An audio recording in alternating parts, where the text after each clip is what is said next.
I make up words, and then sometimes I have words that make sense, and I sound like I'm smart, and I really just use them, not even knowing the meanings of the words. I've just listened to how other people have used them. You're throwing them out there, and you're hoping right that fits. You're freelancing with the English language.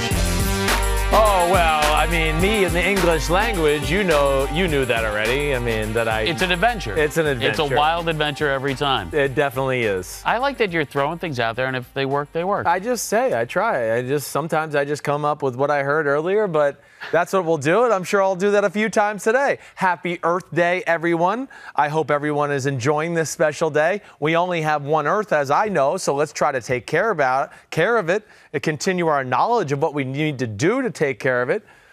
Did you have a good 420 day a few days ago? Did I have a good 420? Yes. You didn't partake in any activities? I didn't. This is amazing for you, Yes, huh? it was a good day. 420? Yes. Earth Day? Yes. The draft? Man. This is what Simms a week. overload Sims right now. Power week. I know. It was This good. would be like if Santa good. Claus and the Easter Bunny showed up at my house to take my kids trick-or-treating, and then they all went out for ice cream after in a car made of Legos. It's like that much of a celebration. Sounds like fun. Yes, it is. So we're going to have some fun with Earth Day. Always glad to have my man Liam McHugh joining us. Thanks for being here. We're going to hit on a few different things today. For a few guys I want to talk about, little segment we're going to call Robin Hood. We'll get to that in a few minutes. And we'll just talk about some other things that went on in the NFL. We're going to take some questions from the audience, right? Are you sick of the overanalysis at this point? I know that this is what you do, yes, but you're at the point now where unless something crazy happens, you can't really change how you feel about a particular prospect. No, I am not changing anything at this point. Yeah, exactly right. And I don't think you're going to see any teams feel any different about how their boards go at this point. I would say all of that got finalized probably within the last 10 days, just tinkering here and there. Oh, this guy was 5, we moved him to 4. This guy was 20, we moved him to 23 and shuffled around this, whatever it may be. I just can't wait for it to get here. I am sick of talking about it, and I am interested to see how this draft plays out. Because there's a lot of interesting things that can go on. And listen, I understand. Obviously, we work in this business. You have time to fill. You have shows, and you're going to talk about this stuff. But we are at the point now where for months and months you can build up a prospect because this guy's a winner. All he's done is win at every level. Look at his production. Wait a minute. How is he going to handle defeat? Ooh, I think I would have liked him to have lose a few more. Right. I mean, we're at the point now where if that's where you're nitpicking people, where he didn't lose enough, you've kind of lost me in the conversation. No, I think so too. You're right. I mean, listen, whatever you know or evaluate as a player should be pretty finalized at this point. Hey, the only thing I'll say that can change maybe a team's look of a player, anything like that, would be off the field information at this point. And this is really where a lot of teams are kind of doing their double check. Hey, scouts, go back and go through all your off the field stuff. Make sure there's nothing else there that sneaks up on us, whether it's going through Twitter or Instagram, everything. All of that is going to be, unturned here. Is that the proper word? Unturned? Either way, they're going to try to expose it. They're going to try to uncover it. Uncover is the word I was looking for. Yes. Thank you very much. Well, you've made up another word. Thank you. I think you. Unturned. But at this point, if you have an agent and you're in this process, isn't that person going through all your social media and just deleting stuff? Yeah, well, I would have thought right? so. I thought maybe Nick Bosa's agent would have probably told him, hey, don't bring up, the fact that you had Donald Trump tweets and things like that in the San Francisco conversation. But that didn't go down. So, I mean, you would hope that the agent has advised them to clear all that stuff up. But regardless, teams will make their scouts go back, double check with people at the university. Is there anything else there? All those type of things. And then I forgot to mention this off the bat. I mean, Josh Allen's coming on the podcast today. Yeah, very cool. The Josh Allen, the Kentucky Josh Allen. I like the other Josh Allen from Buffalo, but we got Josh Allen Jersey style from Kentucky. Yes, he went to Jersey, too. Another Jersey. Another Jersey guy. Were you there for Rashawn Gary? I was. It's getting obnoxious. Yeah, it really is. buddy. Yes, sir. All right. Yeah. Better long-term prospect out of the 2 Josh Allens. Ooh, that's a really good question. What do you think? Well, I have a man that crush on Josh Allen in Buffalo. Okay. It's hard to overturn. So me on my thoughts emotionally, of you're that. tied to him. I am. I really am. He was my number 1 quarterback in the draft last year. And you know me, I'm a sucker for big arms, and he's a really good athlete. And I'm kind of rooting for him. Big arms, big ass and legs. Yes. And that's why he ran for almost 100 yards in 3 consecutive games. He got 99 in one of them. But, he's a special talent, the Josh Allen. All right, those are the big prospects. But you have some guys, some prospects that you think deserve a little bit more love, a little bit more attention.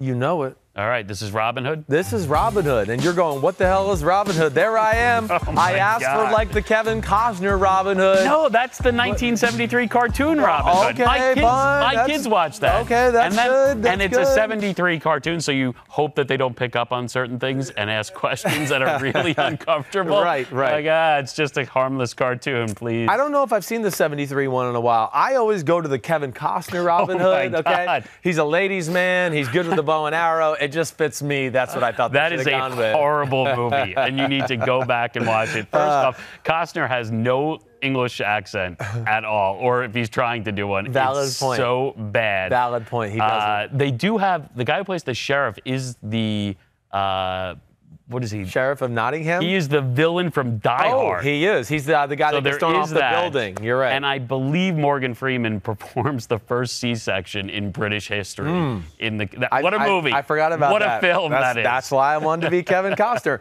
But for all those out there listening going, what the is Simms talking about with Robin Hood right now? What I'm talking about is I want to take from the rich and give to the poor. And I feel like that's exactly what happens here in draft season. It's always about, all we hear about is Kyler Murray, the quarterbacks, Quinnen Williams, Ed Oliver, Josh Allen from Kentucky, all the sexy names at the top of the draft. And I understand that. I understand that's what drives traffic. But I want to show some guys that deserve some love in this draft process who I think are special prospects and kind of put them on everybody's radar to say, watch out for these guys in the next 2 to 3 years. I think they can be special players in the NFL, like superstar caliber talents that I've seen so far, to where I go, nobody's talking about them, and let's be the guys to do that. All right, you're the guy in the draft room who's making the case right now. You like somebody, you need to rate them higher. We need to look at this guy if we have an opportunity. Right. Should we start? Let's start. First one. Yeah. You got edge rusher from TCU.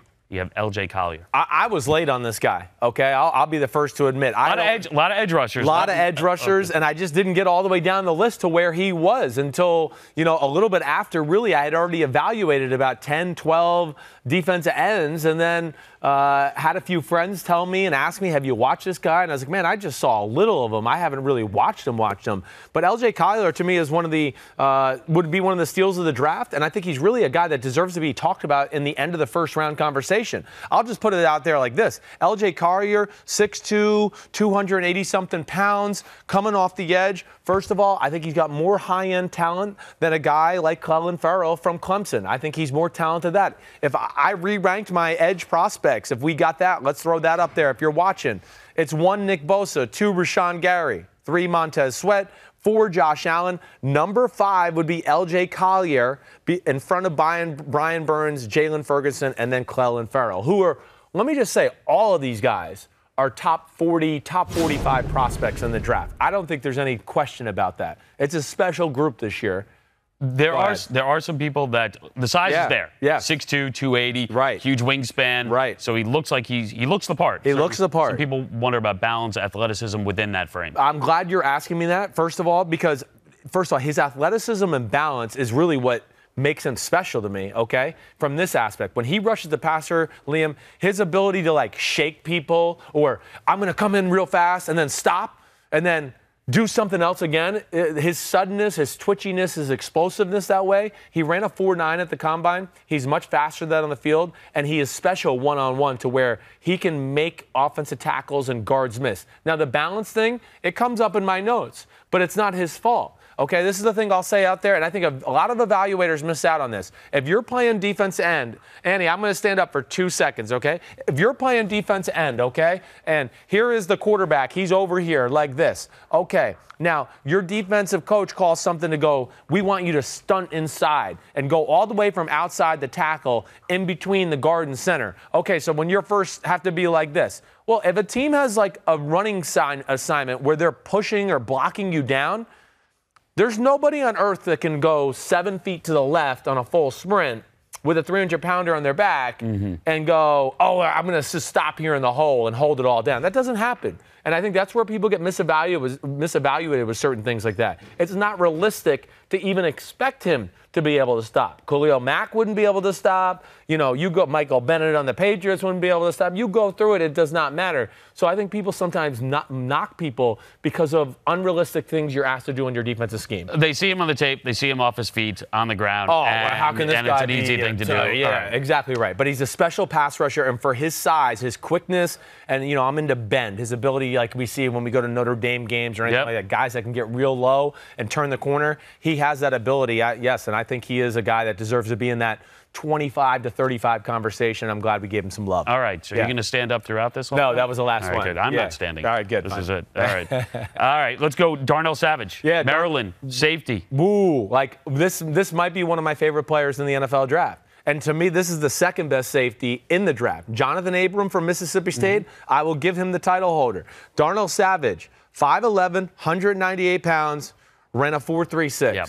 Plays like he runs 4.26. Plays like he runs 4.28. Flies on film, and really, it's very hard for me to come up with comparisons at safety in the NFL because it's such a special skill set. He's a true free safety. He really reminds me of Devin McCourty up in New England because he's that fast and that athletic to where, hey, if people don't realize this, Devin McCourty caught an interception last year against Buffalo, returned it for a touchdown, and I believe was clocked as the fastest guy in football, miles per hour wise. He is that fast. There's a reason he was drafted as a first-round corner. Darnell Savage has the same type of explosion, if not better than a McCourty. His ability to read and then react and go get a running back before he gets to the hole, or a guy who's catching a bubble screen, Liam, to me it was like can't miss TV. I think he deserves, again, to be in the conversation for end of the first round or somewhere at least in the top 40 to 45 picks for sure. He's a special player in the league of speed. And well, that's the thing. A lot of the stuff that you're saying should be obvious. It should be like the 40 time is the 40 time. The size, the athleticism. Why? Why? I don't know. This is why I want to bring love to the guy, because I don't get it either. You know, good tackler. You know why? Because this is probably why. Probably doesn't quite have the size of the normal, like, this is not Jamal Adams or a Derwin James type safety. But the whole league's going that way. I know. Right? You're exactly right. So they're not. His guy's not a strong safety. He's more free safety. Play him in space. You don't want him to make a living taking on pulling guards. His ability is to always be nickelback / safety, do everything that way. And again, he's not like a killer tackler, okay, which I think like people lose their sex appeal. But there's a reason they're called safety, because they're the last line of defense and they just want you to make the damn tackle so nobody goes for a touchdown. He is a great tackler in open space, and nobody is going 70 yards to the house with him on the field because he is going to run you down. I've seen some people put out there Bob Sanders comparisons. It's that type of explosiveness. Okay. I wrote Earl Thomas in my notes as well, because of explosiveness. He's not as thick as a Bob Sanders like that, but the speed and movements is very similar to that. I'm glad you did your homework on this. That's listen, cool. Way to go, kid. You know, way to cramming late for the test. Happy Earth Day. That's it. That's all I've got. Yeah. So we'll see what we can get. You can stop listening to the podcast right now. Jamel Dean, Auburn, cornerback. Pretty good size. Jamel Dean, 6'1", 6'1". Right, exactly right. Ran what? Was it a 4.3 flat? 4.3 was the official time. 4.3 flat. 4.3 flat, yes. Okay. Guy, this is one reason you're not hearing about this guy. Had 3 knee surgeries in college. So there's the first reason he's off of, the top tier radar. Now, this is a guy who doesn't deserve to be drafted in the top 40 to 45 picks. He probably should be somewhere between, let's just say, 45 and 65, okay? Because he is raw, but there is some physical attributes. Again, there's just not a lot of corners in football who are 6'1", 206 pounds and can run 4.3 flat. He's special that way. He is one of those guys, Liam, just real quick. I mean, when he gets his hands on people at the line of scrimmage, the receivers, it's over, night. He's going to dominate you physically. But again, what I always say about corners, and hopefully this makes sense, the greatest corners of all time could all fly. Yeah. And I think people miss that sometimes. We look for other traits, and I go, okay, but if we go Darrell Green, Deion Sanders, Darrell Revis, Rod Woodson early on in his career, Charles Woodson early on in his career, Champ Bailey, who else am I missing? Any other ones out there that are all-time greats? Their ability for their top-end speed is special to where they don't have to go 100% all out when somebody's running a go route, right? They can just go, I'm going 90%. All of a sudden they put the brakes on, And because they're not going 100 miles per hour or 100%, they're able to stop and play the underneath routes because they can trust their speed down the field to go, this guy can't outrun me deep. I'll err on the short stuff. That's what he can do. And to me, again, not a first round, not a top 40 talent, but a guy I'm just throwing out there to go, he's special. He has some really elite traits. And don't be shocked if this guy's in the combo for like one of the best cornerbacks in football 2 to 3 years. Without the knee injuries, it's scary a little bit. If it weren't for the knee injuries. It's different now, though, don't you think? It is, definitely. I think the way surgeries are now and the way people recover. I mean, he's running a 4.3 right now, so it's not like it's affected athleticism. And you're right. I mean, and when you're that young, it concerns me, less than it does if he was 27 years old and going through his last one or whatever it may be. I think the big thing for this kid is, if he didn't have the knee injuries, it would have given him more time on the field. He's a little raw that way, and he doesn't have a ton of film to watch. But still, just a special guy that I would say watch out for. All right, let's go to an interesting one here. Yeah. Deante Johnson, Toledo. Yes. All right, so it's a receiver, but guy can return kicks, return punts. Right. Not the fastest. Not the fastest, exactly right. When you combine those positions, you're expecting some elite speed. Right. So I saw here for him a 4.53 40. Yes. Yeah, if there's one thing I look at his game and say it's a little negative is, his top-end speed is not of a DK Metcalf or a Paris Campbell or a Marquise Hollywood Brown. It's not quite there. But what is on the same level as them is his acceleration, okay? So his first few steps and his ability to make people miss at the line of scrimmage or get off the line of scrimmage cleanly is special. So he can win at the line of scrimmage right away to where maybe he's not going to go 80 yards down the field, but a good quarterback sees him win, throws it 30 yards down the field, he's still going to have the lead against the corner or whatever it may be. Very good route runner, and this is what I think was really impressive. You mentioned the punt return, his ability to carry the ball and make people miss in space. First guy never tackles him, breaks an ankles every time. He's great that way, and he has a really incredible knack for catching the ball and having a feel for where the defender is. So catching the ball, and I feel you here to where he's catching it and almost peeling away as he's catching it because he knows you're there and he's going to make that first guy miss. To me, that was what was very special about him. Yeah, he's not an outside receiver all the time guy. He's kind of a slot outside combination, but I think a guy that we need to give some love to, and I think certainly is on the – I wouldn't be mad if somebody had him as their 5th-rated wide receiver. Wow. Yeah. Well, would you use him at punt return and kick return? I would. I would certainly certainly punt huge. return. I know. The fact you're filling multiple spots with a pick. Great value. This is a guy that, I think will be drafted in the 2nd round at some point. Right. I do. I think teams know about this kid, and this is one of those where they're all being quiet. Like, I hope that team doesn't know about it. I want to be like, I've talked to like 5 of my friends, and you've all brought up his name, so everybody knows him now. Well, he's sort of that guy because his production in his senior year, not incredible from the receiver position, but you go back to the junior year, and he had almost like 1,300 yards. Exactly right. Yeah. Exactly all right. right. So we go from Toledo, and then we go back to major program. Yeah. All right. Mccollough Hardman, Georgia. Similar size. Yep. All right. 5'10", 187. Much faster here, though. Much faster. Yeah. Not maybe the same wiggle as a Deante Johnson. Not going to make people miss that way. But Mccollough Hardman, excuse me. I've had my eye on this kid for 2 years at Georgia. Number 4, he's got a rocket up his ass. That's the only other way I can say it. He's raw as a receiver. I almost think of a Tyreek Hill-ish guy. Maybe not quite as fast Tyreek Hill, but similar in theory to a Tyreek Hill or a Percy Harvin, that kind of guy where you go, here's a speed sweep, here's a toss sweep, he might turn the corner and run for 70 yards, here's a screen, he might make one person miss and run for 70 yards, run a post route, we'll just bomb it to you, and then kick return and punt return skills there for him too, right? It's special that way. He's a guy that's a little bit of work in progress at the wide receiver position because it's new to him, but I think he's got big-time talent, and a guy that, again, I think will sneak in higher than what people expect. Like, he could be end of the 2nd round, early 3rd round. There's just not a lot of people that can move like him on planet Earth to where, again, the draft is about elite traits, and he has some elite traits about him. That's an elite trait to have, a rocket up your ass. Yeah, it is. Very elite. It is. It's underrated. It better be battery-powered, though, because this is Earth Day. So no fuel. I understand. He's got to have a Tesla rocket up his ass. Important qualifier to make there. All right, Vashawn Joseph, yes. linebacker from Florida. All right, so not enormous, 6'1", 230, athletic. people wonder maybe inconsistent. You go back, you look at the tape. Do you see inconsistency, or do you see what jumps out? Yeah, what inconsistency? I get it. You know, it's a little bit more of a free-flowing style in Florida. The linebackers are allowed to just play street ball, which is just go get the football. And I think that's, again, here, this guy is not in Devin White or Devin Bush's class. It's not that guy. But, everybody I hear or talk about linebacker positions, the next guy up is Mack Wilson, from Alabama, who's a good player.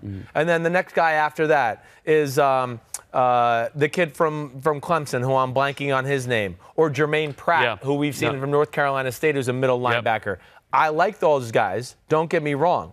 But for me, after the two whites, this I thought was the third most impressive linebacker I watched. And these are first-round talents, but I saw this kid and I just went, he's a lot like Darius Leonard from last year, who won Rookie of the Year on the defensive side of the ball. Yes, 6'1", 230. He didn't run the 40 at the combine. But, man, Liam, any games he's in, any play I watch, he's all over the ball. He, for not a big guy, really plays well in the trash, can get off blocks, can make blockers miss and still get the ball and find the ball. Just a true ball-hawking linebacker. And as you and I both know, you need to be athletic at the middle linebacker position this day and age, with the tight ends and all the things offenses are doing on the offensive side of the ball with backs out of the backfield. So really, the linebacker position dictates the speed of your defense. When you have fast linebackers, teams usually go, you're a fast defense. So the two Devins, right? You have Devin White, you have Devin Bush. Do you have him? I would make him number 3. Would you really? I think he's more impressive than Mack Wilson.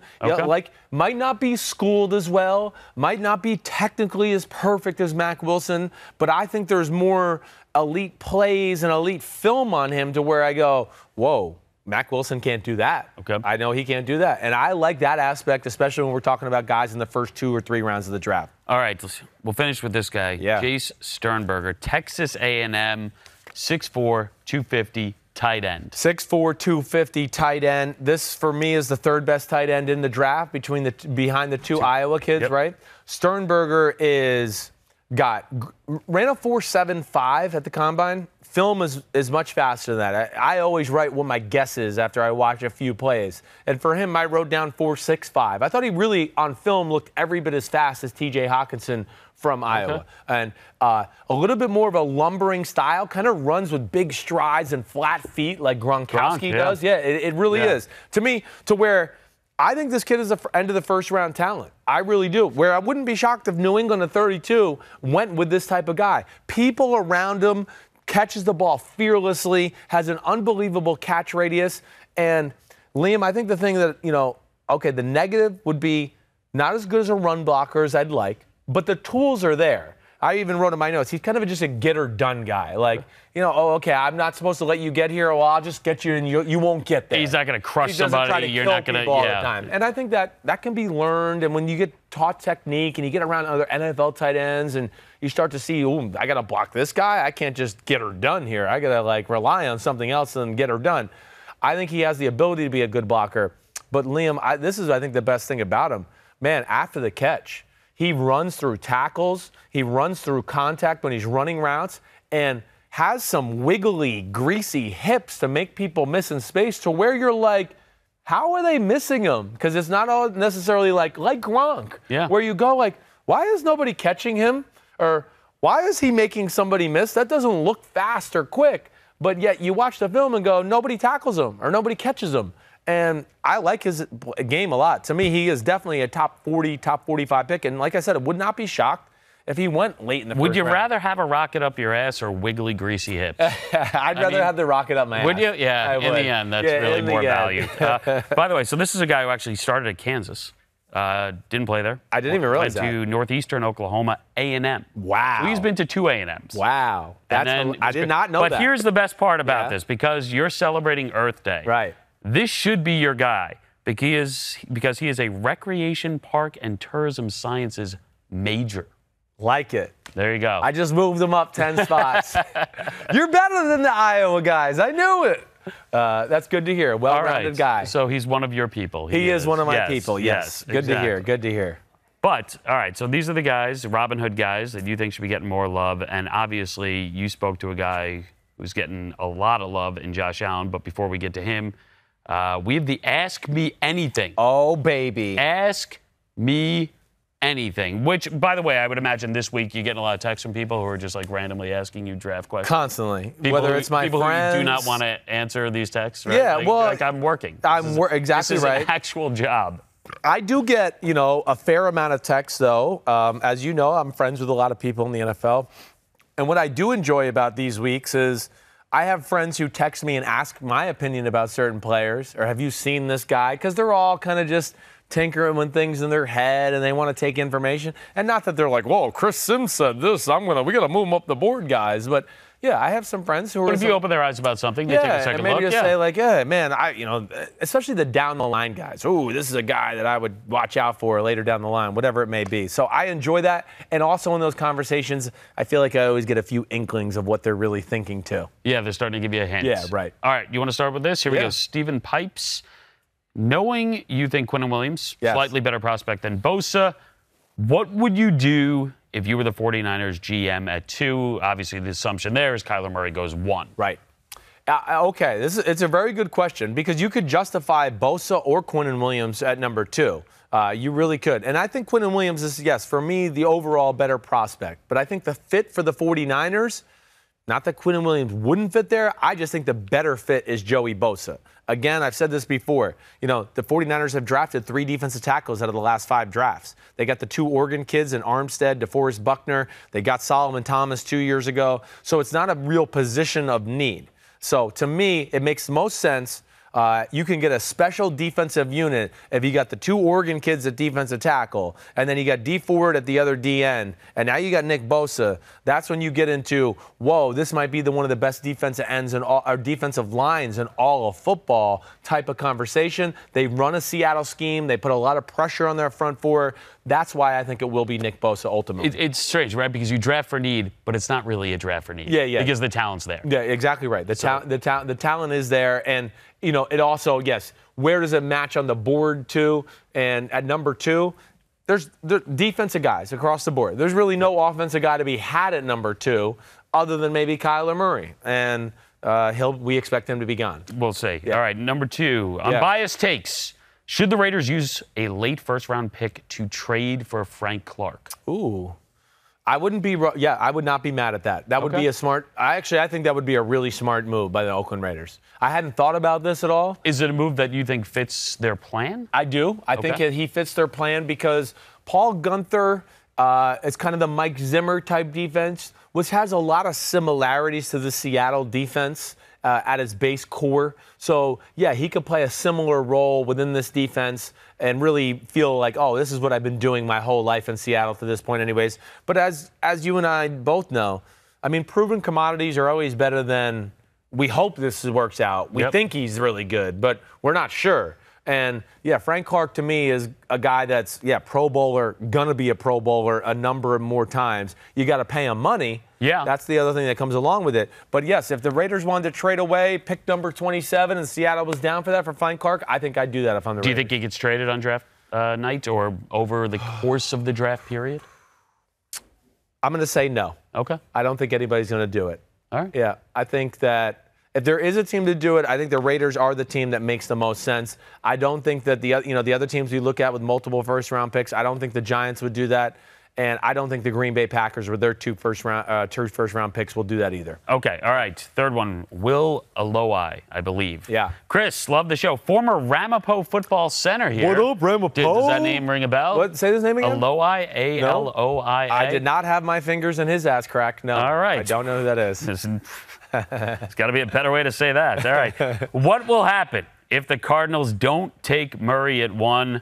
Are they trying to increase value for the pick or Rosen? Okay. All right. I like this. It's a good question. I mean, I think this is the fun aspect of the draft. If they don't take Kyler Murray, what the hell happens? And who the hell does take him is going to be the big question. Now, let me just say this. They're taking Kyler Murray. Yeah. I 100% believe that. The only reason they don't state that they're taking Kyler Murray is in case Kyler Murray tore his ACL tomorrow, they don't want to hear the public pressure of like, oh, you said you were going to take Kyler Murray and now you're going to be a mean people and not draft him number 1. No, they're not. But they don't want to be backed in that corner. Nor do they want to say, yes, we're taking Kyler Murray and he gets arrested tomorrow night, and then you look like, oh damn, we told everybody we're going to pick. So those are the reasons teams don't come out and say those type of things. Okay. So, but if Kyler Murray doesn't go number 1 to Arizona, I think it'll be number 4 Oakland Raiders.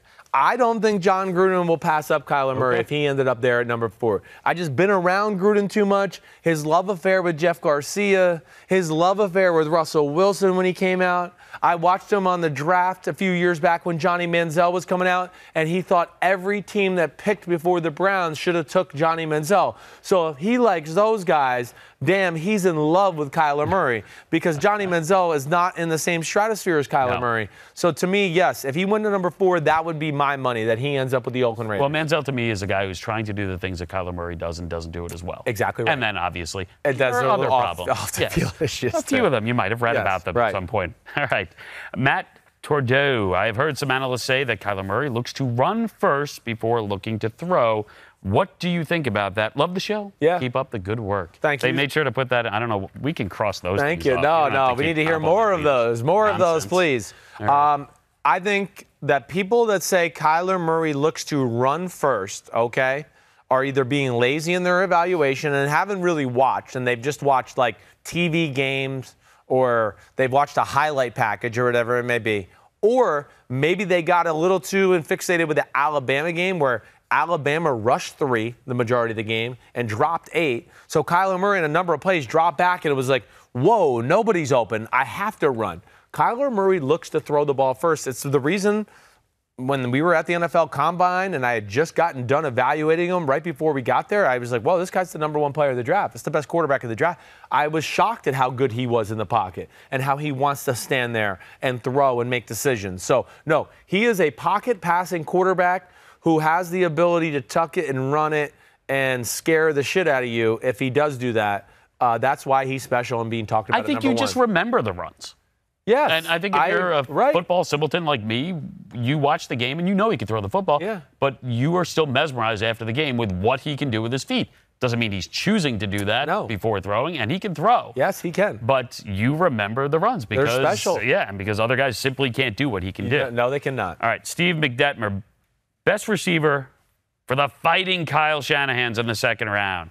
Convince my friends that Paris Campbell is greater than N'Keal Harry. Ooh, that to me is a no-brainer. And I like N'Keal Harry. And again, that's what I hate about the draft time because we got to talk about some guys negatively to point out what I like about the other guys and their positive aspects. N'Keal Harry has a lot of things. Oh, stop it. Just bury the Well, kid. no, I can't do that. They're kids. No, but you love Paris Campbell. Paris Campbell is one of my man crushes, and I think one of the most underrated people in this draft. And yes, he's the number 2 receiver to me, and it was very close for me to make him number 1. I mean, again, if people out there want to show me anybody else who can catch 5-yard shallow crosses and then outrun everybody for 70-yard touchdowns, please bring them to my attention because then I have missed them in this process, and so has everybody else. So that's a special skill set. I mean, again, there's just not many people that can do those type of things where it's like, oh, you're Michigan? See you guys. I'll see you in the rearview mirror. Zoom, I'm gone. I mean, it's constantly.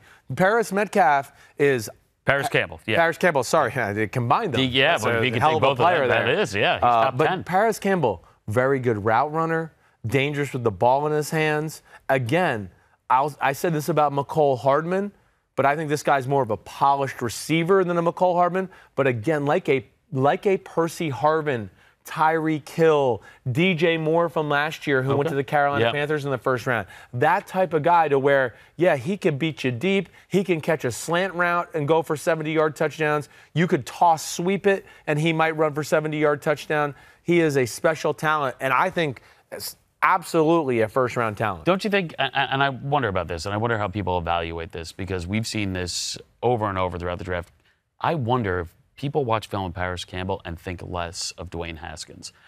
And not for any real reason other than, wow, he just threw the ball 7 yards to a guy, and then I watched that guy outrun. And now I wonder, is this Haskins? Yeah. I do wonder, because we've seen that with other quarterbacks. I mean, Geno Smith certainly comes to mind years ago. Where the offense and the talent around you helps you look a lot better. He was throwing 10-yard passes, and guys were, Stephon Bailey, Tavon Austin. Right, exactly. Track meets.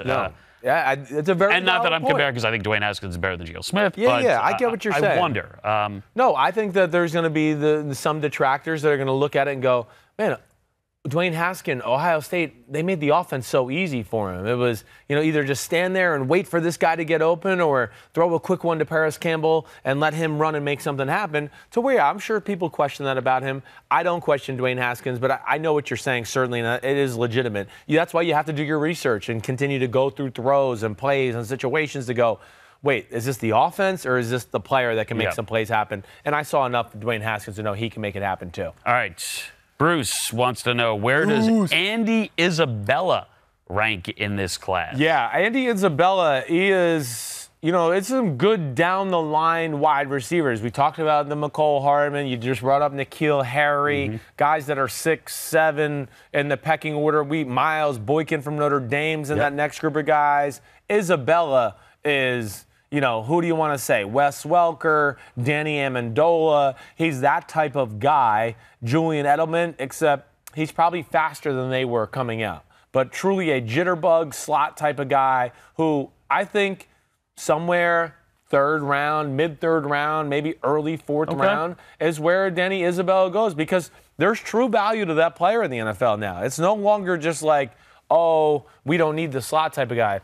Just about every offense in the game needs the slot type of guy and has a package of plays for that specific player who, can basically, you can't play two-hand touch with him in a phone booth. He'll make you miss, and that's what Isabella brings to it. He's got some great straight line speed, too. All right, let's stay with wide receivers. Yeah. Why is DK Metcalf not a top 10 pick like Calvin Johnson and Julio Jones? Yeah, okay. One is, and there's a lot of similarities there, so that's a very good question. I think one is the injury, right? He's been injured twice. There's serious concerns there. Two, I think it's, lack of production, lack of film to be able to watch him, lack of different routes being run, lack of having a good quarterback that can hit him when he's wide open, lack of a coordinator who didn't realize like the two best players on his team were A.J. Brown and DK Metcalf. And it's like, I swear at times I was like, you've heard me say this, where I was like, I think they're trying to lose the game. I don't think they're actually trying to win. And they don't want to give the best players the ball. So I think those things are probably the reasons. He's a very raw prospect. Johnson, Julio Jones were certainly polished. Yep. Jones, especially coming out of Alabama. I mean, he was already a good route runner and been coached by Nick Saban and everybody. So I think that's the big reason. But DK Metcalf's going to go off the board somewhere between 15 and 32. I would think that's what makes you nervous, though, good and bad. You don't know if he will develop into those guys, but there is the chance that he can. So if you do pass and you see how physically imposing and physically dominating he could be. Exactly. It's the reason I made him number one. I mean, the film of Paris Campbell is really probably more impressive than DK Metcalf, but just the attributes and some of the special things that DK Metcalf has, just gave him the slight edge for me. All right, this is a good one. The Curl Scout, which team or teams do you see trading up or down in the draft? Which teams do you think jump out to you? Yeah. That you think they really would like to make a move. They're going to get something done here. They're going to make a deal. Yeah, okay. So, I mean, this is what's crazy about this draft. I mean, quarterbacks make trades happen, right? I mean, for the most part.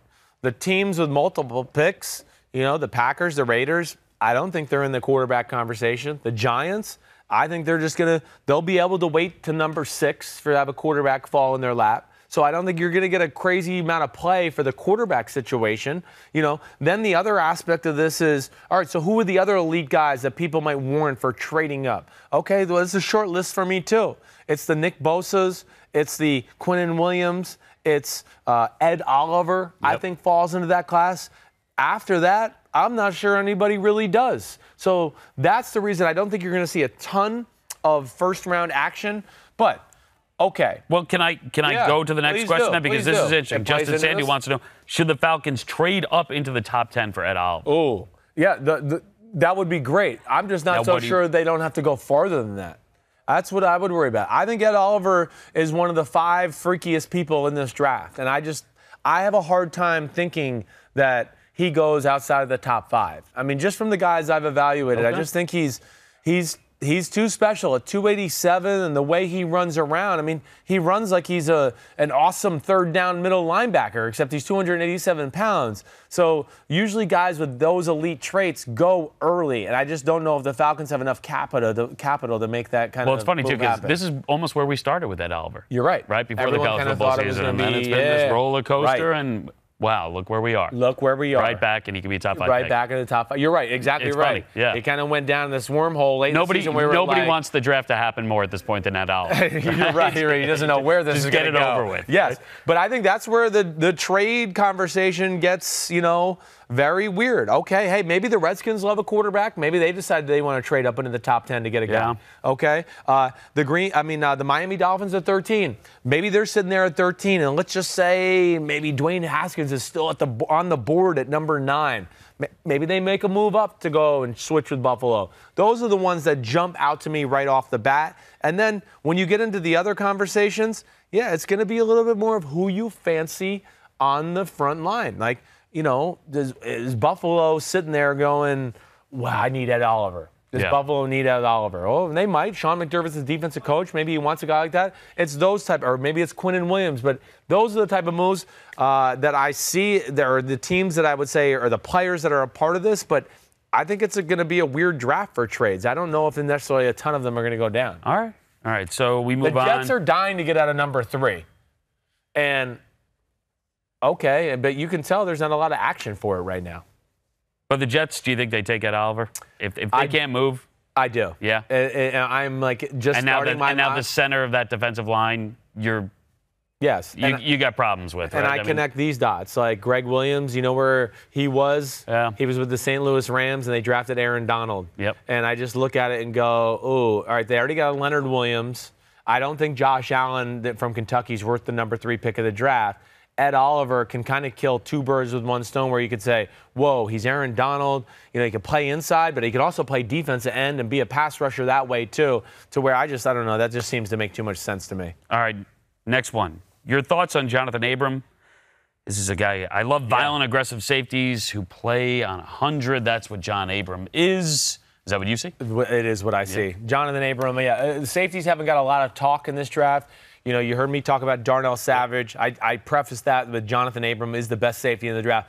I love Jonathan Abram. He is what I would want in a safety. He has no regard for his body. He is just looking for car crashes to be involved with, and he just loves it and eats it up. I mean, he is a true strong safety, but has free safety speed and hips and things like that I thought was very impressive, to where he doesn't always have to be in the box. If you want him in the back end to be in coverage or to be the middle fielder and just to have his range show up, he can do all of those things. Yeah, got a little bit of a man crush on Jonathan Abrams. Certainly a first-round talent.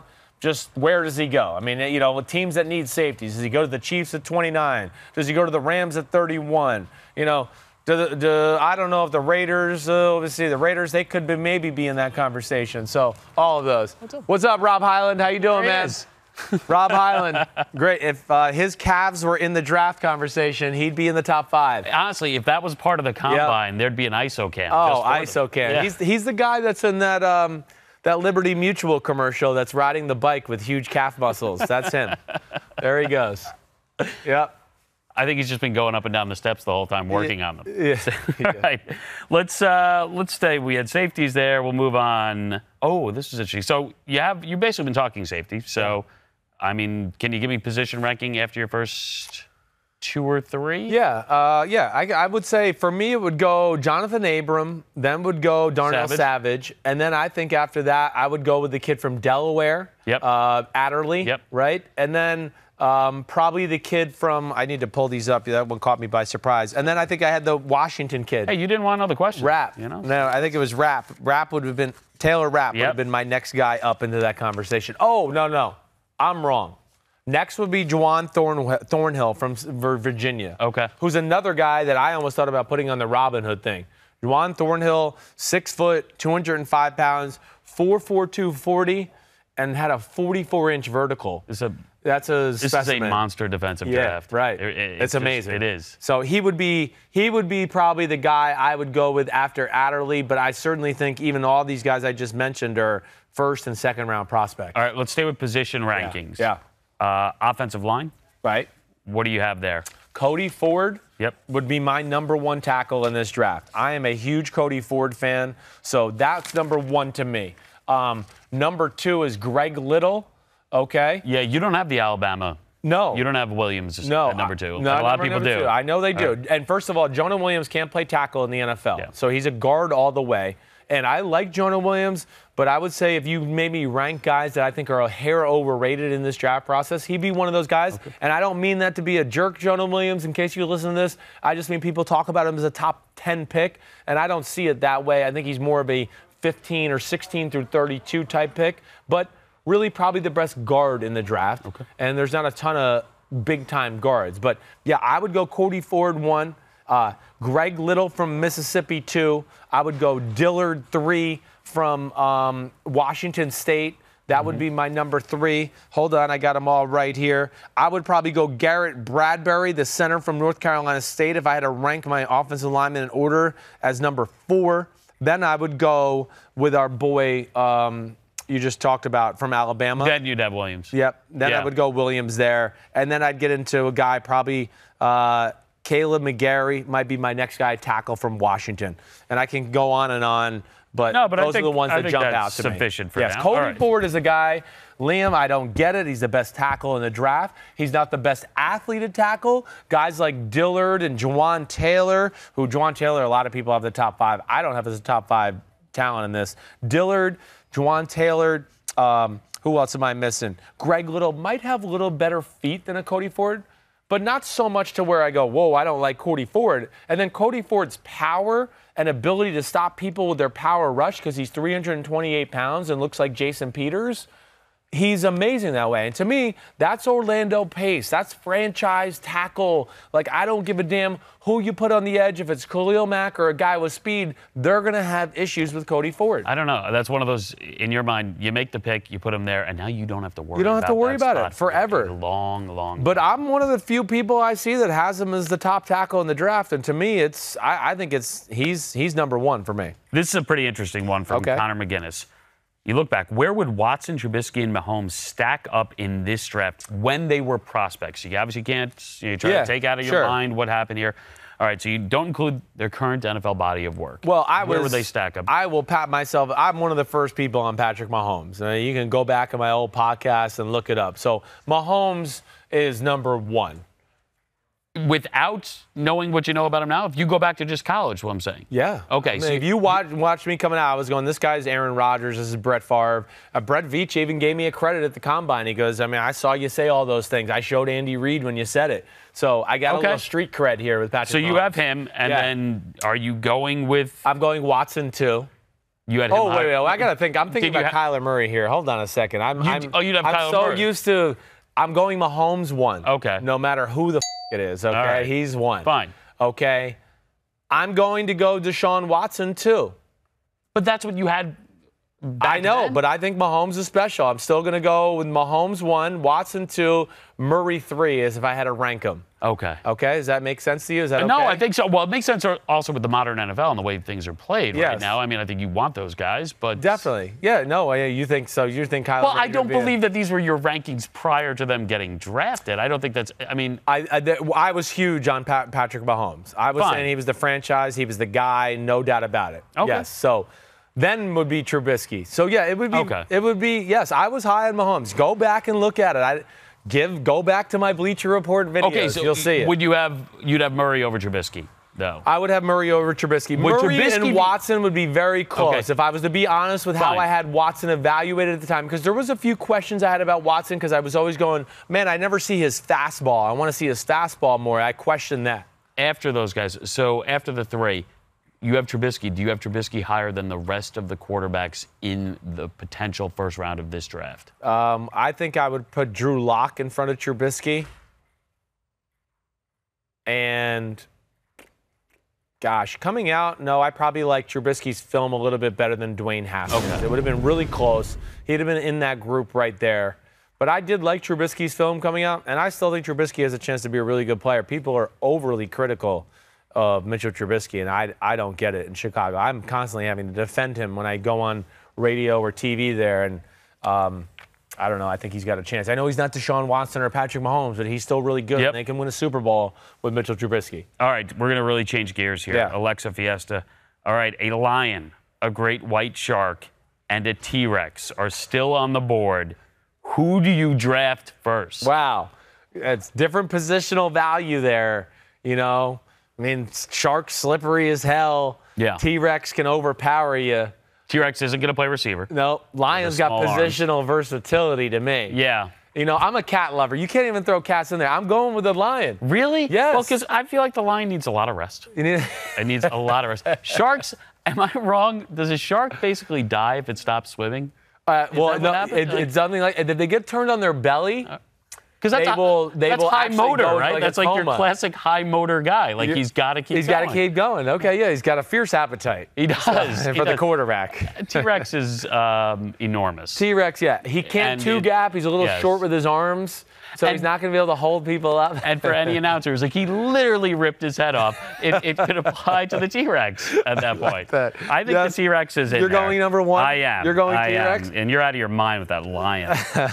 I want Lion's like a pass evaluator. rusher. He gets 10 plays in. We got to take him out for a few minutes, That's to your true, point. yeah, And then yeah. I'm putting him back in. You throw the oxygen mask on the lion's face. Right. You need to go Yeah. get the IV, Mr. Lion? Roar, I do. Okay, go in there. I like that question. We should have more of those. I All right. always welcome the animal question. All right. So next one wants to know about the Rams at 31. Jeffrey Simmons? Yes, Jeffrey Viable Simmons. option for the Rams at 31? Seems like a game wrecker.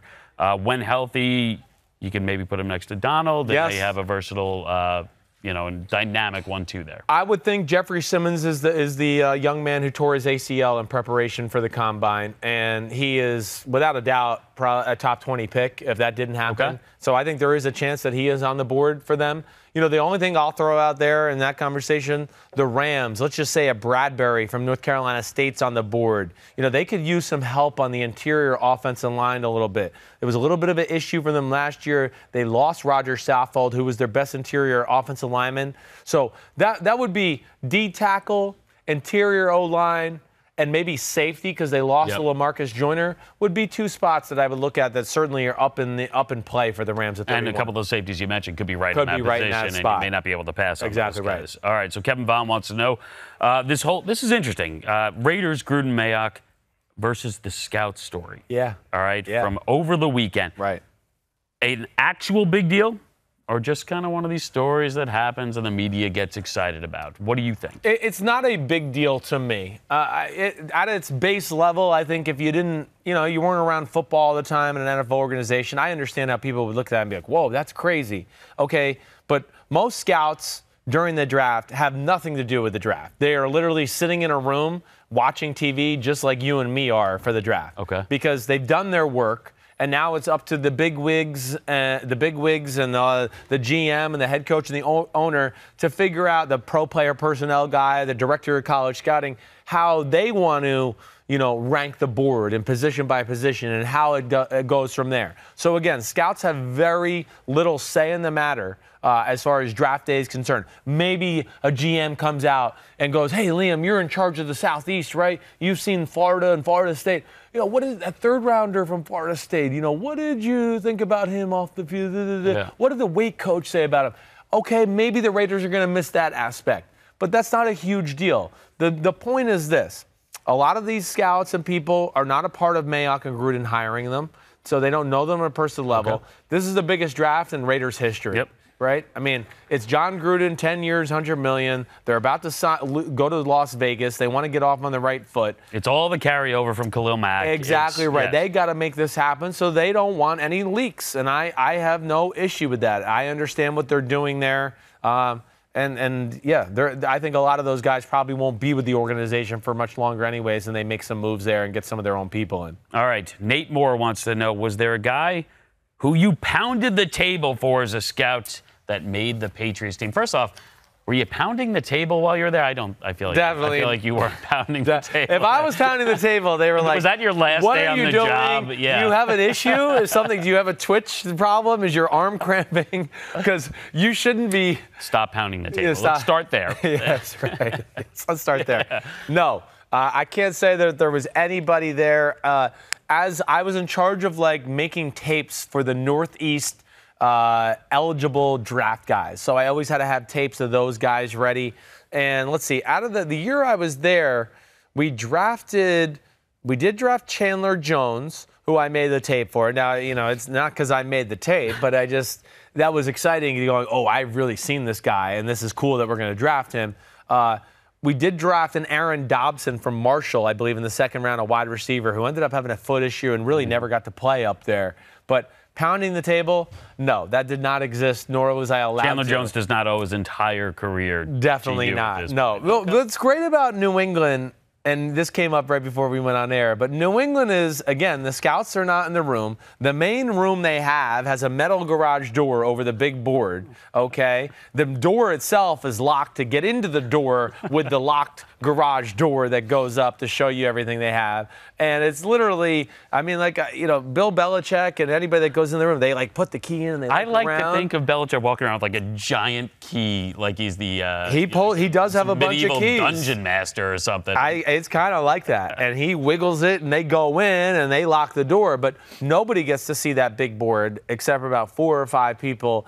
And, even in my time there was certainly a few instances where people walked out of that room. The pick is in. We don't know who the pick is. We're outside watching on TV. But we knew it was somebody coming out of the room shaking their head. Like, I can't believe Bill's going to pick this guy. And usually Bill is right with the pick anyways. Yeah. Yeah. All right, so let's go back to draft day for Chris Simms. Oh. Okay. I've had better, but I've had worse. Right. When your time came, Yeah. name called. What did you do? What did you think? What did you feel? Take us back. Yeah. Well, that was a long day. I was picked 97, and that's when they used to do the first 3 rounds all on the first day, right? And, I had got it, really was kind of led to believe that I was going to maybe be an end of the first round pick going into this whole process. The night before, my agent called me, my mom, my dad, and he said, oh, I think you might be the odd man out in the first round, and you might fall after that a little bit. So that came about. So I was a little prepared for that, but I didn't really believe it. Mm-hmm. I was kind of like, I'll see it when I believe it. I had some other coaches who I just felt like, gosh, this team liked me so much. I just can't imagine they're going to pass me up. Either way, it was a long day. After the first round was over, I was pissed off, okay? And I got angry. We got about halfway through the second round, and I know I told my friends to leave because they were at the house. I had some friends over, and I was just leave. I'm going upstairs. I don't want to see anybody. I'm kind of pissed off. And I was kind of watching the draft and, misery a little bit, mad at the world. And then all of a sudden the Buccaneers picked the 97. And Chris Berman's on TV going, like he's begging, like, please be Chris Simms, please be Chris Simms. And it was me. And it was a great relief. I heard my mom yell from downstairs and my Aunt Wendy and all these people. So a special moment where maybe your competitive desires get a hold of you a little bit too, because you're going, man, I've seen these other guys and I feel like I'm better. Whether I was or not, hey, who cares at this point? But then John Gruden called and, hey, welcome to the Bucs. And I was like, is he all fired up? How you doing? And I was like, I think the first thing I said, I was like, I'm kind of pissed off and disappointed. And he's like, all right, man, well, don't worry about it. We're going to get down here, get to work. You'll prove everybody wrong. And it went from there and really was a blessing in disguise in a lot of ways. I feel like he's a good guy to have on that phone call if you're a little bummed out. He was. I feel like the energy was high. Yeah, it was. Yeah. And it's not like, hey, buddy, don't worry. No. Like he's going to charge you up a bit, right? Definitely. And as a quarterback, John Gruden at that time was the whiz kid. Yep. And I was like, holy shit, I'm going to play with Chucky. And the Buccaneers had just won the Super Bowl. So those were kind of the silver linings I tried to take from the whole thing. All right. Chris Ray wants to know, all right, does a team call the current QB right away if they draft one in the first round out of respect? Let's say first round. I'll say first round. Let's say high at this point, okay? Right. All right, would the Raiders call Carr that night? Is he going to have to rely on social media? Now, there are leaks and there are things that can go through. But let's say it actually happens. Yep. At that point, the draft is made. Is the current QB already notified? He is going to be notified before the pick. Okay. Yes, they are. I mean, a classy organization would do that. Yeah. To go, hey, hey, David Carr, hey, Josh Rosen, we are going to take Kyler Murray here with this draft. And just give him a warning and probably tell them, in Josh Rosen's case, hey, we have fielded calls from these teams about you. Something might happen here in the next few hours as far as a trade's concerned. Even if it's a Phillip Rivers, let's just say way down the line, right, where he knows he's the starting quarterback for the Chargers this year. There's no doubt about that. Maybe the next 2 years.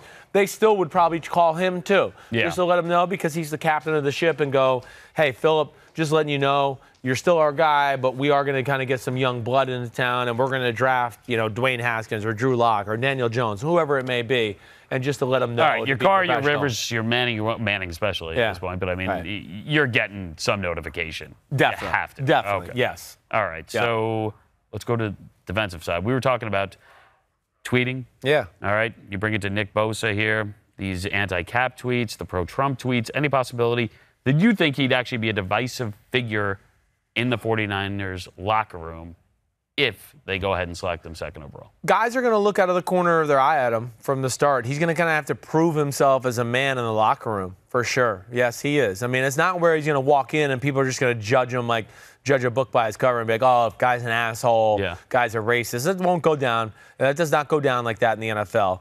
That will be in the back of people's minds, but they're still going to, hey, Nick, nice to meet you. How you doing, man? And get to know him from there. But, yes, he'll be watched a little bit more closely now in the locker room for little things that people might think are suspect, whether that's somehow a racial comment or just anything like that, to where, he's going to be under a microscope. That's the case. But don't you think it's a big team? Yeah. It's an NBA locker room. No, exactly right. It's politically diverse. Yes. There are going to be people. There's definitely who are not going to have a problem with any of the things that he's tweeted. No doubt about that. That's right. There's going to be, and I still think that's a very few amount in the NFL right now. Okay. The Kaepernick issue, that might hit home that's there a little different. Bit. Right. Yeah. That's to where I think guys, and especially guys that were on the team with Kaepernick and respect him and some of the things he's done, to where, that might bother him a little bit. But, again, I don't think anybody's just going to go write him off as soon as he walks in the locker room. He'll get a chance to prove who he really is as a man. All right, this is a cool one. You're going to have to dig deep here, but Caleb Davies has a good one here. What draft busts do you still not understand? Oh. Like, what guys could you just not believe it did not work out for? Oh, that it did not work out. Yeah, like for you had a guy. You're like this guy's gonna be huge. Damn. And then, okay, I'll give you one right off the bat. The tackle from Auburn, Greg Robinson, who was the second pick of the draft, I believe. Was that the Rams that took Greg Robinson? I'm right back there. Okay, good. Checking on me. Yeah. I thought Hall of Fame left tackle. Right. I really did. So there's one right off the bat where I look at, and there's more. So this one caught me by surprise. But that one, I was going, ooh, the size of this guy, the arm length, his feet. Wow, this guy's really got a special ability, and he's kind of just started to figure it out in the NFL right now, and I thought he was going to be like a franchise left tackle from get-go. This is a good one to go off of that. Yeah. Arkel wants to know which position has the most busts as far as scouting missing on projections and why. Yeah. Is there a position out there that you think people just get it wrong on a little bit more than others? I think quarterback is one of them. Well, yeah. People look at productions and wins and losses too much, and I want to go, wait. The best quarterback in football, or I'll say the second best quarterback. This is the second best. You're sitting next to the first best. Yeah. That's 1A. This is 1B. That's how close it is. This guy went 5-7 his senior year in college, okay? So it's still a team sport. We got to stop doing this about, quarterbacks, wins and losses and production and all that is certainly one area I look at. After that, I would probably say it's defensive end. When you think about guys like Deion Jordan, Shaq Lawson from Clemson a few years ago. Not that he's a bust, but I think people thought he'd be, one of the league leaders in sacks. There's other guys too. The guy down in that just drafted Charles Harris with the Miami Dolphins. He was a top 20 pick at defense end or top 25 pick. Haven't really come to anything there yet either. Because with defensive end, it is a little bit of projection sometimes. You look at the guy, you look at the specimen, and you try to project what he might be in the NFL sometimes. And I think that, other than quarterback, that's probably the position where people bust more than anything. All right. Let's go with quarterback here. Yeah. Give me a lower tier quarterback. It's, I mean, kind of a vague term, but obviously guys that not everyone's talking about as first round. Yeah. But let's say lower tier quarterback in this year's draft to have a chance to be a starter in the future. Okay, Gerald Stidham's the first guy that I think out of Auburn. I mean, again, Gerald Stidham, a lot of the issues from his game were because of his team, his offense. He had some of the worst pass protection of any quarterback I saw. I think his game reminds me of Tony Romo. And I would say maybe he has a little stronger arm than Tony Romo had. But it's very similar to that. The athlete, the way he can kind of move around the pocket, he can find little lanes to throw it. It has a strong arm. Gerald Stidham's a guy I certainly look at in that way. I am a Ryan Finley fan as well from North Carolina State, as you've heard me say. Good athlete. I think the most accurate thrower of the football in the whole draft. He'd be one. You know, and if I had to give like a diamond in the rough, okay, just a guy where I'd go, like, don't be shocked. Or this would be a guy I would take late in the draft to go, we might hit a home run. And this is a guy that I kind of talked negatively about early on in the process. The kid from Buffalo, the quarterback, Tyreek Jackson, right? Enormous kid. Enormous kid. Yeah. When he first came out and I first saw a few throws of him, I said, he's wasting his time. Go play tight end. And I might still be right about that. But I saw enough on film to go, holy shit, that was a great throw. And now in the next 5 throws after that, I go, holy shit, what the hell was that? But then I go, holy shit, that was a great throw. Yeah. And to me, those are the guys you take a chance on in the 5th and 6th round. There's no point in drafting your third string quarterback. That's a waste of a draft pick. Draft a guy that you think late in the draft, if you're looking to bolster your roster, maybe one day this guy can be something. Sure. And I think that would be, he would classify as that guy in this year's draft. All right. Buffalo getting a shout out. Buffalo for you. Hey, appreciate Liam that. McHugh. All right. You have the chance to speak to a guy that you think is going to go top 10? Top 10. I would be shocked if it's not top 10. I think people talked about him as top 5. I don't know if that happens, but I think top 10 is, hands down, no doubt about it. All right. Big defensive draft coming up. Yep. And a big defensive prospect right here. Kentucky's Josh Allen spoke with Chris earlier. Special guest on Chris Simms Unbuttoned podcast today. I mean, we got one of the best edge pass rushers in the whole draft, maybe top 5. I don't think there's any way he gets out of the top 10, but a New Jersey man, and if anybody knows me, I'm from Jersey, so I love to show some Jersey love to my man Josh Allen from Kentucky. Josh, what's up, man? How you doing? What's up with you? I'm good. You doing all right? Good, great. Trying to talk. Yes, sir. Getting ready. Yeah, I bet you're getting ready. I mean, it's a special time for you, so you got to be excited about what's coming up here this week. You know, give me your feel right now. Like, what's the emotions running through your body? Oh man, I'm really excited. You know, I'm trying to. I don't know. I'm ready to get over it. Yeah. To, see what I'm gonna be living at. And go from there. Well, yeah, you're right. You're excited. You're nervous. I get all that. Okay. So, wait. So this is where I'm going to start because I don't want to ask the normal bullcrap football questions right off the bat. You know today's Earth Day, right? Did you know that? Today's Earth Day? Today is Earth Day. So, and I'm all about the earthy environment, Josh. So what's your favorite thing about the Earth? Come on, give me what's your favorite thing. Mine's, the life we are given, water, air, the greenery we see on the planet. Those are the things. Sometimes I like to smoke greenery, but don't you answer that part. But what's your favorite? What's your favorite part of Earth? Go ahead.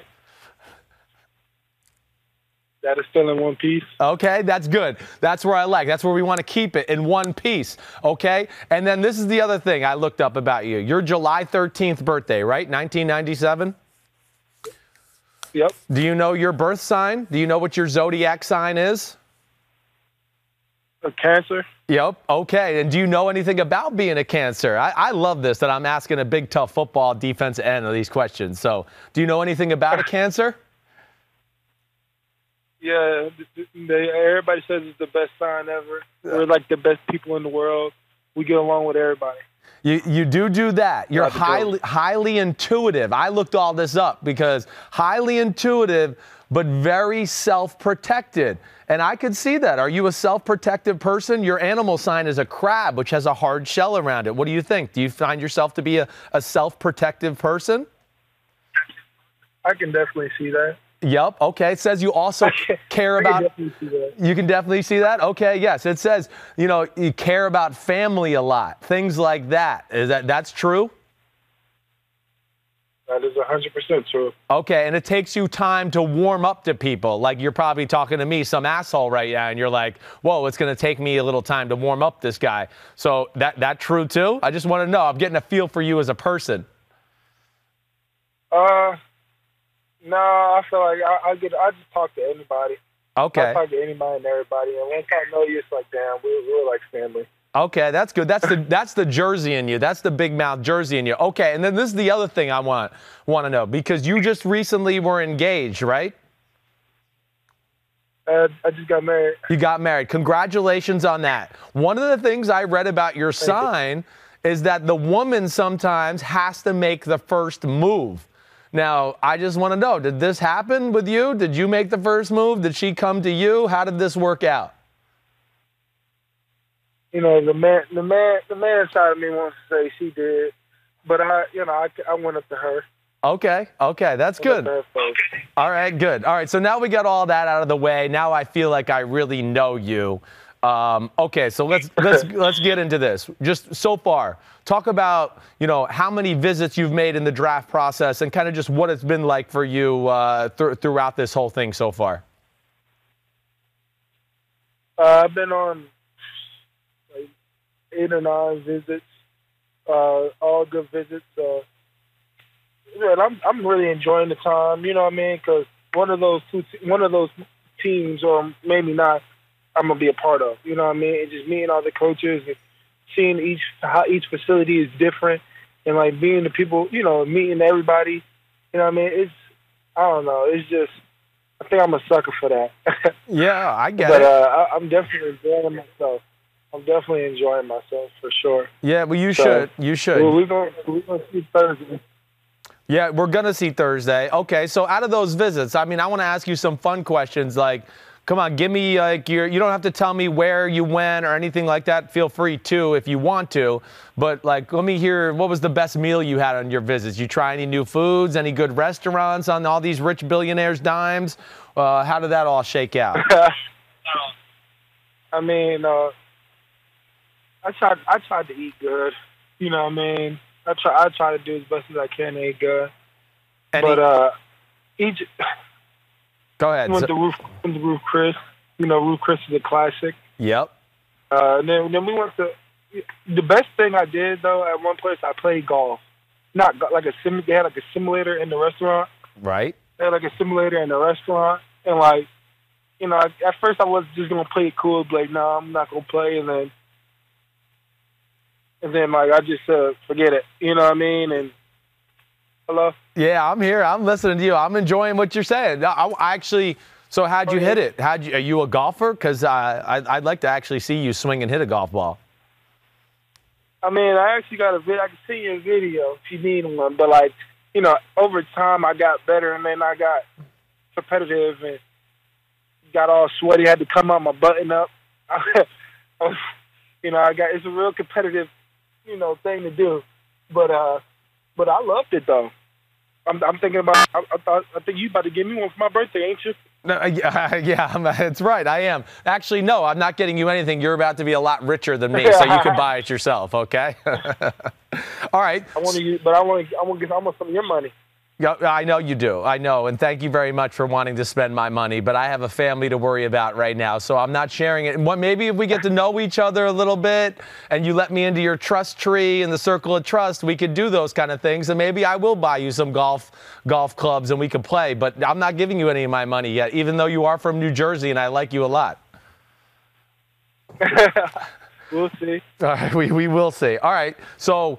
Okay, this is the other thing. While we're on sports, I mean, what was your best sport other than football growing up? Because you have a pretty interesting story, your high school, growing up, everything that I kind of want to get into. But what was your go-to sport other than football? Basketball, of course. And what? It has to be basketball. Our whole family played basketball. It's like a tradition. If you didn't play basketball in my family, it was like, what are you doing with your life? Okay, and you could shoot? Like growing up. Or you were like a power forward type? Oh, yeah. Yeah, you could shoot? I'm like a guard, you know. You're like a guard. You were a shooting guard. You know what I mean? Okay. I don't know what you mean. I'm not sure if I really believe you, but for now, I'm going to believe you. The disrespect. The disrespect is through the roof right now. Thank you. It's disrespect and respect because I really do love you. And this is something I want to talk about, too. I mean, Hyundai 2019, rolling with the rookies. That's what you got going on right now. And I want you to make a little plug about what you're doing with Hyundai and kind of how they followed you around and kind of brought some attention to your life. Man, like you said, I'm so thankful that Hyundai gave me an opportunity to even tell my story.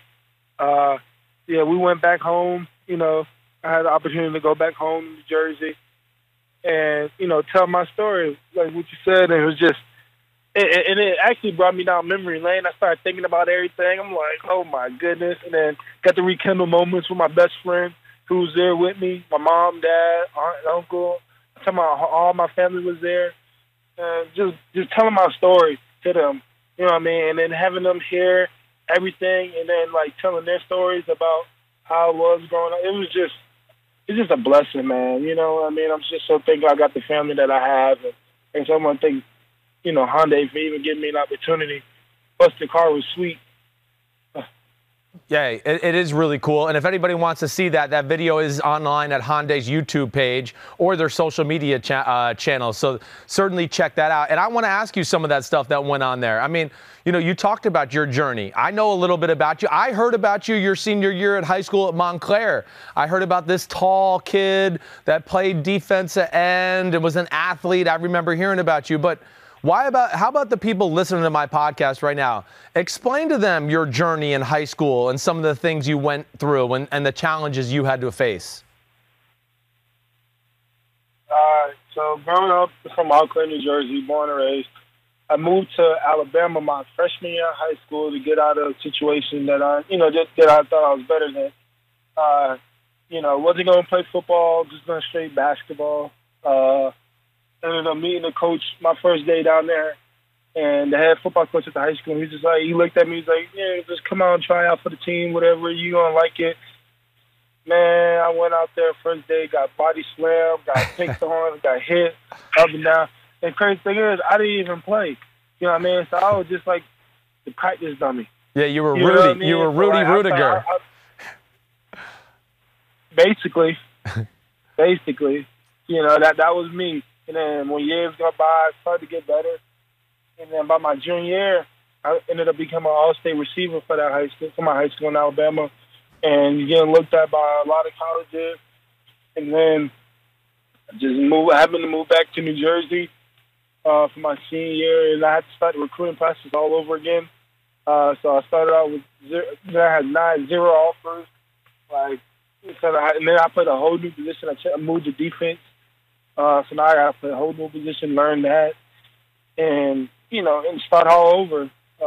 After one scrimmage, we played like one of the private schools, and the dude from Rivals there, he's like, "How you feel? We just made you a 2-star recruit," and I thought it was the best thing ever. You know what I mean? I was like, I got 2 stars. That's crazy. You know what I mean? I'm like happy and excited and all that. So, you know, I just thought it was the coolest thing ever, and then I realized it ain't. You know what I mean? It was, you know, it's honored to be that, but, you know, I didn't get any offers out of it. I thought I was at least going to get 1 or 2. Right. You know, I got Monmouth offer me. Committed there. I happened to lead the state in sacks, too. You know, my first year playing defense, I led the state in sacks. You know, all-state defensive end, first team, second team, all tri-state, whatever, all-state. But no offers came to show. And then Monmouth came. They offered me a scholarship. Committed there, and then what's crazy was somebody decommitted from Kentucky, right? So left a spot open, and then I played against one of the coach's brother. He coached at West Orange. He played against them in high school, killed them, and then he called his brother that was at UK and was just like, I need to look at this guy. He's, you know, long, athletic. He can pass rush, bend the edge, you know, all that. Right. And at the time, Coach Ansley was in the DMV area, so they gave him a call. Was like, go stop by him, see him. If he passed the eye test, give him a scholarship. So he came middle of school, And he looked at me. He's like, "Oh, you passed the eye test." First thing he said. Then he said, they offered me a full scholarship. And I couldn't believe it. You know what I mean? And I'm still in school. I call my mom. She leaves work. She leaves work, come to school, and 2 hours later, I'm on a plane to Kentucky on my official visit. So it's a weird story. It's amazing. Long story, but yeah. Yeah, I mean, it's amazing. It's something you don't hear. Yeah, something you don't hear. And I mean, hey, listen, you're getting the last laugh. I know that, because here you are going to be a top 10 pick for sure. What was at the time? What was the people questioning about your physical ability in high school to where they didn't want to offer it? Was it a size thing? Was it the fact that they just haven't seen you play defense end? What was the detractors as far as teams not wanting to give you scholarships? You know what's crazy? Yeah. Your guess is as good as mine. I don't I guess I was just new at the position, or, you know what I mean? Right. I'm really not sure, but, I'm actually glad those teams actually slept on me. You know what I mean? Yes. So, yes. It is what it is. So because of this and the way it's gone on, I mean, you're used to challenges. Is this, how do you deal with coping with criticism or people not, telling you how good you were? Is this still something that bothers you? You still got a chip on your shoulder? Are you over it at this point? No, I'm always gonna have a chip on my shoulder. That's something I'm always gonna deal with, and I know I'm still gonna be slept on during this process. So, you know what I mean? I just gotta, I know my purpose now. You know what I mean? I have my family. That's the reason why I want to be great. So as long as I got them, I'm always going to keep a chip on my shoulder and be the hardest working dude out there. Okay. All right. So let me hear, what's this right now? What's the chip on the shoulder right now? Because, hey, you're being talked about as the one of the best pass rushers in the draft. And, of course, people, when you're named that, they pick you apart a little bit because there's a lot of good edge rushers in this draft along with you. But what's the question or the thing that's bothering you the most through this process that maybe teams keep asking you about? I mean, can I play defensive end? Right. You know what I mean? Because I was always a stand-up. I was always a stand-up guy in college. And the biggest thing they asked me is, can I put my hand in the dirt? Can I be a fourth end? I'm like, man, if I can play receiver, play defense, and transition that to be the person I am today, I can make a change. You know what I mean? Yeah. You know what I mean? I feel like I shouldn't even have to do it because I can work on that. It's not even, I can do it. You know what I mean? It is what it is. All right. Yeah. So I get it. I mean, because, hey, listen, I'm a guy that sits here and evaluates all you guys in the draft, and I try to, look at the positives and negatives. And I guess that would be one of my questions. How do you envision yourself in the NFL, the next level? Do you, because some people go, okay, like you just said, 4-3 defensive end, put his hand in the ground and get after the quarterback. Other people say he's more Anthony Barr and he might be a stand-up 4-3 linebacker when all's said and done. Do you have a preference? What's your vision? Do you care? Man, I'm just trying to play. I know you probably hear that a lot, but that's okay. Man, I'm just trying to play. You know what I mean? I don't care what they do with me. I can play anything. I feel like I'm athletic enough to do anything. You know what I mean? I can rush the passer. You know what I mean? So that's just get me in a situation where I can do that, and I feel like big, strong, physical, fast.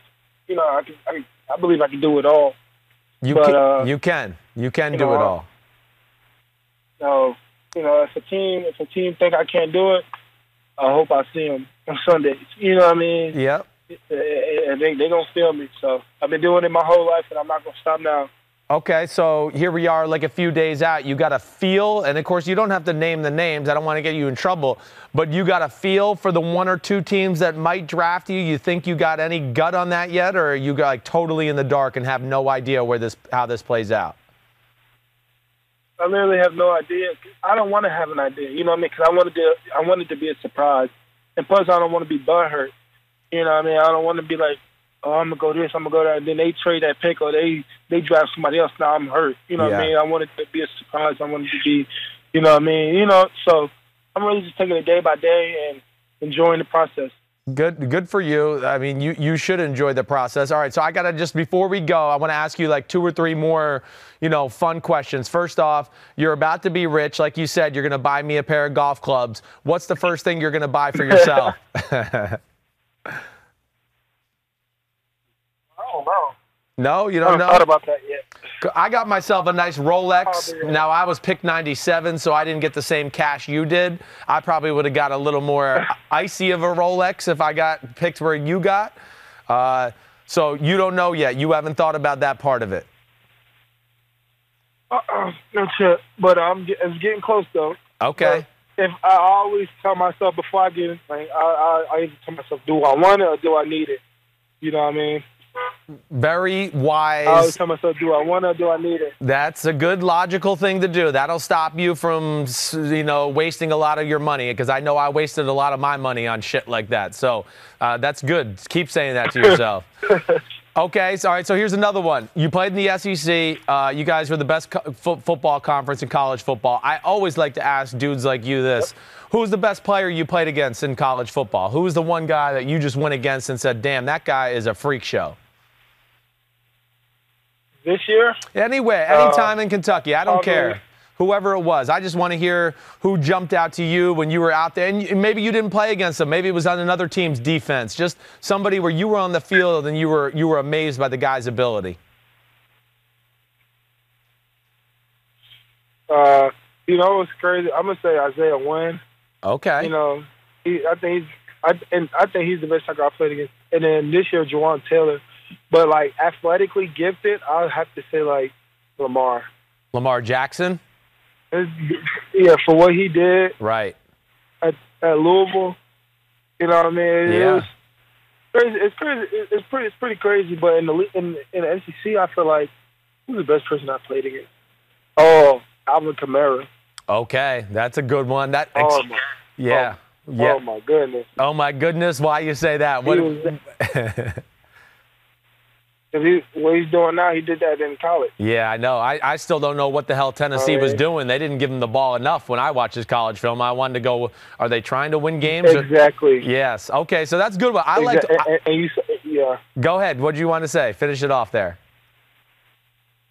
No, I was probably going to say what you were going to say. Yeah, he's a stud. I'm with you all the way. I don't get that one. Those are all good names. Isaiah Wynn, for everybody out there, that was the first-round tackle the New England Patriots drafted last year. You name Lamar Jackson, come on, went to the playoffs as a rookie on the Baltimore Ravens, and Alvin Kamara is a stud. All right, last thing, because I know you're associated with Honda and you're Jersey, okay? You're Jersey strong, so I know you're tough and you got attitude. Did you see Golden Tate? Golden Tate signed with the New York Giants, all right? And he's all shocked about New Jersey gas. We don't get out of the car. I mean, that's a good that's a good thing, right? Don't you? I mean, I think that's one of the best things New Jersey has to offer. No, it's really not, because you got to think about it. They expected to, and plus gas is like $4 there. Damn, what? You're right. I don't know. I'm a very generous tipper. I have never tipped the gas station attendant. So I might be setting myself up for some criticism there. But that is one I did not know. I did not do that. Okay, so you're not in favor of the gas. I can't believe that. That's so anti-Jersey of you. I cannot believe you're taking that stance, Josh. I'm sorry. That's but all right. I thought about the same thing until I got to Kentucky. I found cheaper gas down here. It's that is the worst when it's like freezing cold and you do, yeah. Yes. Yeah.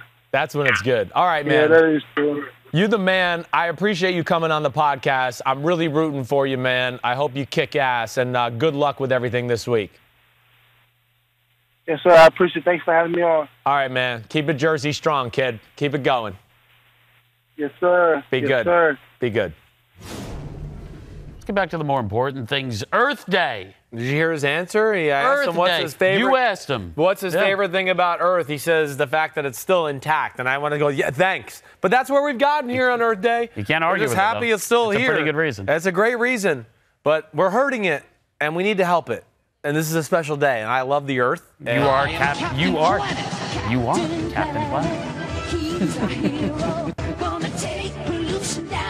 Oh Oh, my God. We fight the war on the planet. Somebody's got to fight the war. Said. Me and Leonardo DiCaprio are fighting the war on the planet. Yeah, there's a buddy movie for you. Yeah, I know. When are they making that one? Yeah, right. I like that you've been Robin Hood and Captain Planet already. Lots of green today. I like. How are you green. spending your Earth Day? Nothing special. I try to treat every day like it's Earth Day. Okay. I really do. I try to go out of my like way. Living every week like it's Shark Week. Yeah, well, I try to do all the little things, and I know I'm not perfect, and it's hard to be perfect. I know, but we could all strive to eat better, to make the planet better, to recycle, to not use so many plastic goods. You know, again, at some point, I'd like to see our country get away from the dependency on, greenhouse gases, oil, all of that.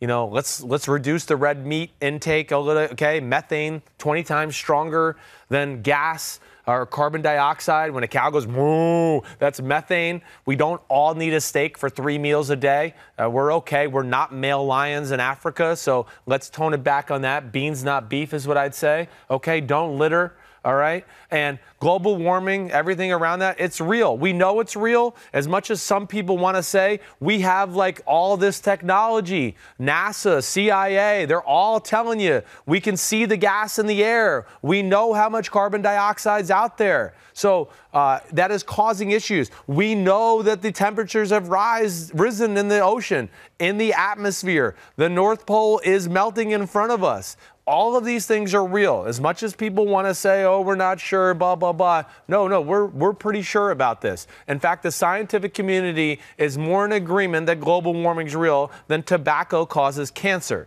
So how about that? How about them apples? It's a very real thing. And you make a much more compelling argument than the people who tell me, oh, it's warm out today on a day it's supposed to be cold. Oh, I know. Where's global warming? I like that. So, all those people who do that when they say, where's global warming when it's 35 degrees, I think we should all tweet at those people all summer long when it's hot and go, damn, this is hot. It's global warming. And just throw it right back in their face. I'm sick of that crap. It's not real. We don't need to be drill, baby, drill. We can move on to other ways in our country through infrastructure and whatever it may be. But, man, I don't know. I mean, call me crazy. I mean, whether you're religious or not, it's God's green earth, or I only know there's one earth, and let's kind of take care of it because – I mean, we got islands the size of Texas full of trash in the middle of the Pacific Ocean. We've put garbage the size of New Jersey into outer space. We are ruining the planet. There's no other way around it, and we all need to do better to fix it. Fantastic. Thank you. Well done. Thanks. Well said. No, you're passionate. All right. I feel like. Thanks a lot. I feel like everything you're wearing right now must be hemp-based. It's probably not. You're going to go eat a bean burrito at the Common Center? I am going to do probably, some rice and beans at some point today. Do Fish my cover best. band playing in there. You get the whole thing going. Is that really? I don't know. I don't know either. Well, it is, yes. right? It's the Hills of 420. It is the Hills of 420. No, but honestly, I totally agree with you, and I appreciate how passionate you are about it. Thanks, man. I appreciate that. All right, that's it. That is all. We did. You got some stuff coming up, though. I got some stuff coming up. Plug away. Please. Okay. I mean, I'm gonna got my mock draft coming out on the Wednesday podcast with the Beermeister. Beermeister will be here. Okay, so we're gonna do that. Got some great guests that we're gonna talk to on Wednesday. Not gonna spoil all of it, but they're all gonna be top 15, top 20 picks. So look forward to that. Let's see, what else am I doing? Thursday night. Yes. Doing draft party in New York City. Going to publicize that real soon about where we're going to go, but going to be a man of the people, going to react to the draft with the people, maybe make some, Instagram videos and everything like that. So looking forward to all that, but it's draft week. It's finally here. Can't wait for it. All right. I'm looking forward to your final mock draft. Thanks, homie. Yeah. And then we got to do one little thing for the rest of the world that's very important. Yes. Red nose. It's time. Right? Yes. And red nose is pretty cool. I got to wear this at the end of Pro Football Talk for the last 10-minute segment of the day. Oh, right. Very nice. No, this is for children in need. Yes. And that's a great cause. I mean, we have my kids always, oh, Dad, I deserve this. I've been good all week. I say this all the time. Deserves not in the contract, okay? There's lots of young kids all over the world who are starving to death, and they did nothing to deserve that treatment. So this is a great cause, and I'm all about it. All right. So am I. Go ahead. We got to read the copy? Yep. All right. Do it. 5th year in a row, NBC has joined Red Nose Day in America In support of raising money and awareness to help children who need us most, campaign's iconic red noses, they go on sale today. They're available exclusively at Walgreens and Duane Reade locations nationwide. Chris said why, and now it's time for all of us to come together and end child poverty one nose at a time. One nose at a time. Let's do it. It's a good cause. I'm glad NBC's doing this, and really, it's cool to be a part of it. It really is. It's an honor to be a part of it. It really is. And, I mean, come on. Do I look so handsome with a red nose? I don't think you have to sell much more than that. I think it speaks for itself. Yes, it does. It does. Yep. Go out there. Get your red nose. We're out of here. Talk to you Wednesday. Peace out. For Liam McHugh, Chris Simms. Talk to you. See ya.